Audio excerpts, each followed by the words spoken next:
You're on mute.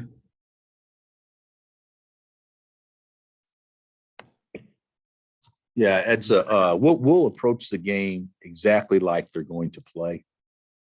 And even though they both add unbelievable value to their team respectively, I don't think they're going to change how they play in this particular game just because those guys are out. So maybe you can game plan for a quarterback differently if one's a running quarterback and one's a throwing quarterback.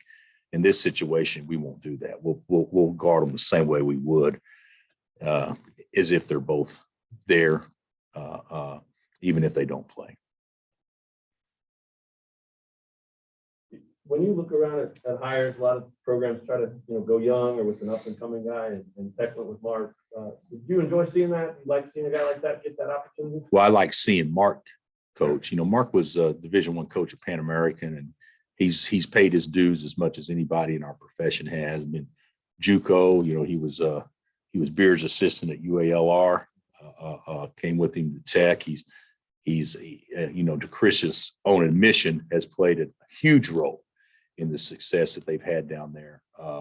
So just like my guys have played a huge role in ours. So I think it was, first of all, it's a great hire. But the way that they go about doing things and the way that Chris did things was, harder, faster, tougher. And in my opinion, that's what wins at places like Tech.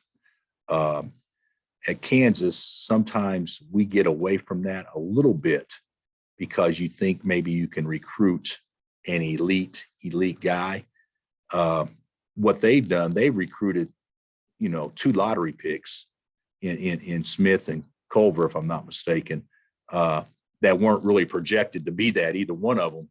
And harder, faster, tougher gave them a chance to be lottery picks. And so I think everybody down there is totally bought into how they do things. The culture's good, and it will continue to be good as long as, Mark's there. They may miss Chris in many ways, but they don't miss him in all ways because Mark does things very similar to the way Chris does. And maybe and he's respected because they know the impact he's had on the program down there. You go back, I mean, not as far as you do with Beard, but pretty far with Mark? No, not really. I've known of Mark for a long time. Haven't known Mark that long, but he's, there's something to be said for guys that kind of come through the jukes when you can practice 6 hours a day, when there's no days off, when you can go 3 times a day.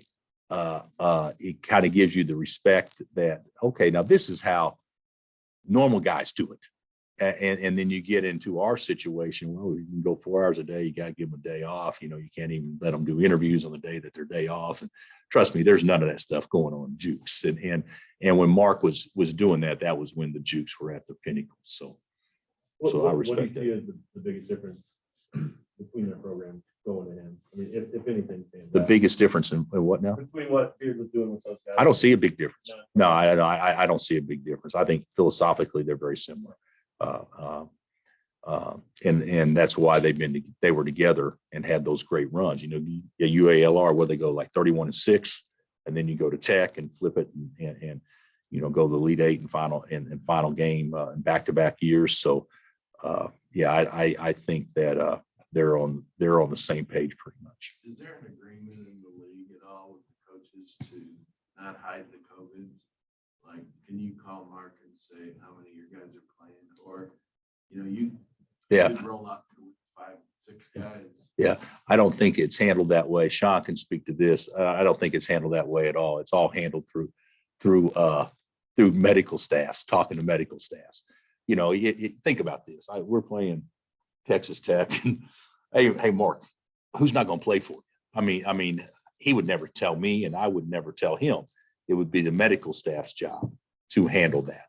And I don't believe the way it's set up, Sean, it's not the medical staff's job to tell individuals. It's the medical staff's job to tell them where they are as a group and individually by numbers only, not by names.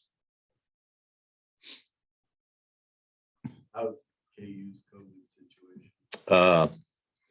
Well, I mean, we're COVID free, as of yesterday. So, I'm hoping that stays the same.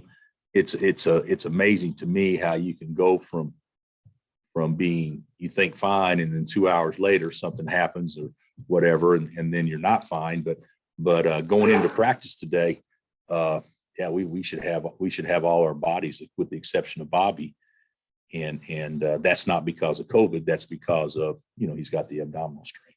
When can he come around the team? He's around. Oh, Yeah, he's back. Yeah, he's out of quarantine, and did all the proper protocols to make sure he was ready to join everybody. there's an announcement today that fans need to wear their masks at games, or the concessions could be taken away or reduced attendance. Yeah, I don't think that's a threat. I think that's reality.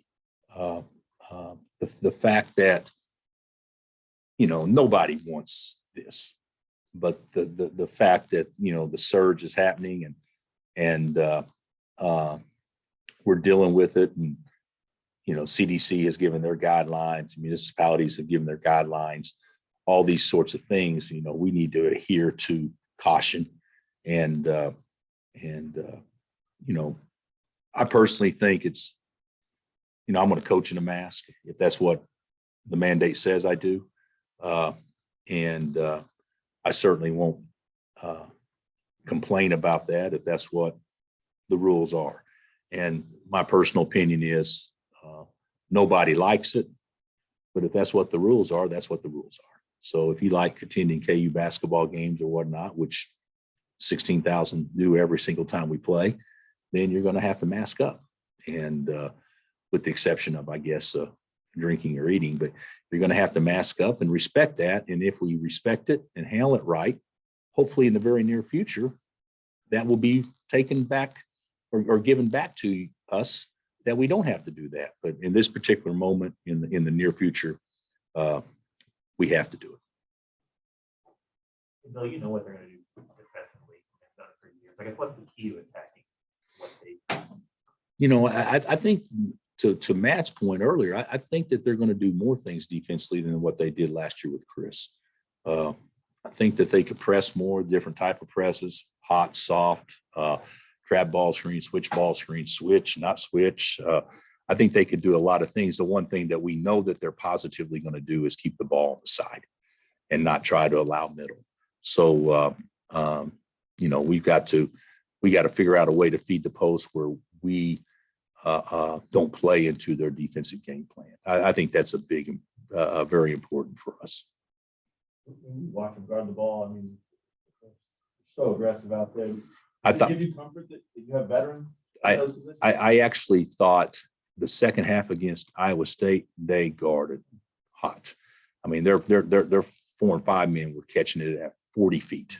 And then they were pressuring them after they caught it. So Iowa State had no rhythm, in large part just because Texas Tech guarded them so hard. Veterans are important. I think ball handlers are probably more important than veterans, because you have to be able to force help and make plays. If you allow people to play into you like that and you don't take advantage of them playing into you, then you're just going to play around the perimeter and not get anything. So you have to be able to do different things to take advantage of people challenging you like that, and hopefully having multiple ball handlers out there that will help us. Let's talk about their length. Are they the longest team you guys have played this year? I would say no. I would say Nevada may be the longest team we played this year. They started 2 7-footers and a 6'7", 6'6", but across the board, 1 through 5, 6'5" to 6'8", everybody. So that's probably that, and that's also one reason why they can switch so much, is because they have interchangeable positions from a standing height vantage point. The Iowa State game, it looked like the first team to 40 might win. Mhm. Announcers said. Did you watch it in deep? Oh yeah, I watched it. Going back to that. It reminded me of a Big Ten game, even though a Big Ten game wasn't as much individual defensive pressure. People pressured, but it wasn't like Iowa State did in this. I mean, Texas Tech did in the second half when they got behind. I mean, that was solid pressure that wasn't considered catch-up defense. That was just everybody just getting after it. But, you know, I don't want to make any bold predictions by any means, but the first one to 42 did win that game the other night. I think the final score is 57-52. So the first one to 43 won that game.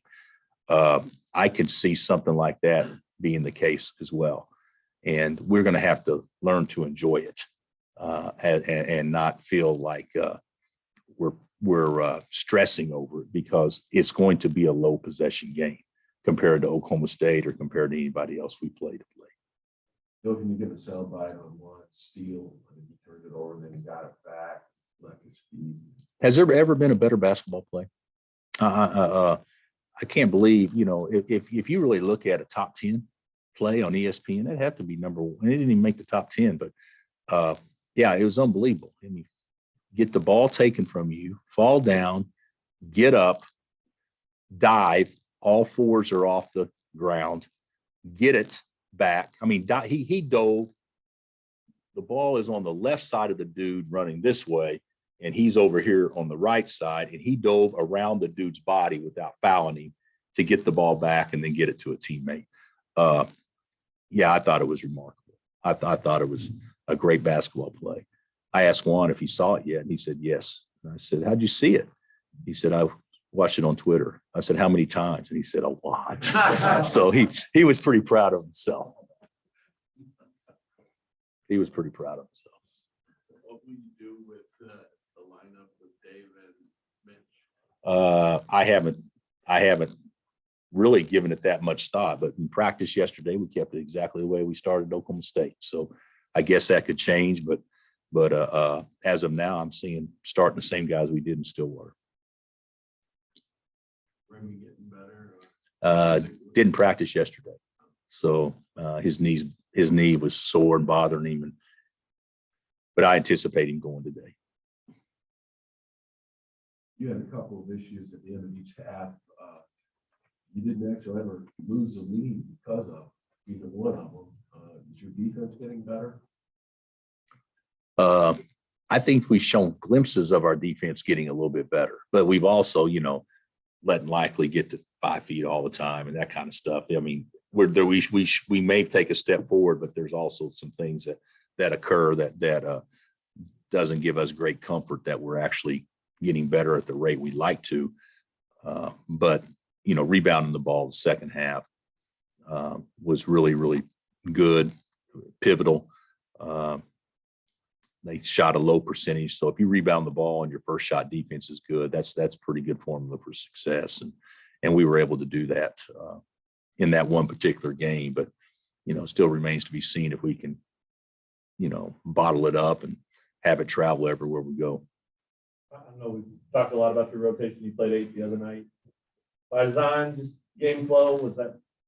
I would say more by design and game flow. If you know, we played with one guard a lot, and so if you play with one guard a lot, there's not really a huge reason, unless somebody's hurt or foul trouble, to play a third guard, if that makes sense. And then I thought Mitch and David were both good. So if they're both good, you're playing, those guys are backing each other up. So could we have gone 10? Yeah, we could have, but I didn't really feel the need. If I had to do all over again, though, I would have played KJ and put him on Likely, though. That would have been something that I think that we could have done better, and maybe he couldn't have got to, you know, 5 feet so many times, or at least given an opportunity to try it. And Bill Gillen's shooting strokes now gone for a while. Does that change anything with like you guys? I don't, you know, I still think, just like I said with David, our best chance to be really good is to have Jalen Wilson and David McCormick both play well. And it's hard to tell somebody that you believe in them if you tell them, you know, don't shoot. So I think his shot selection can be better. I don't think he needs to hunt, but he needs to stay aggressive and try to force help as much as possible. And if he's open, shoot it. But if not, there's no reason to take marginal shots. and his shot selection hasn't been bad. But what has happened is he's becoming more open.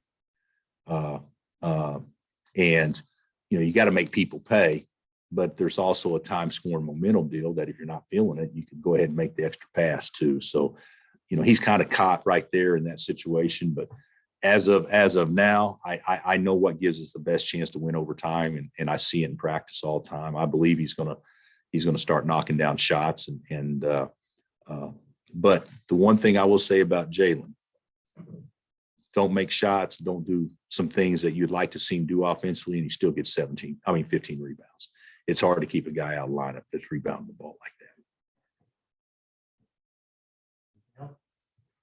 that. Okay, guys.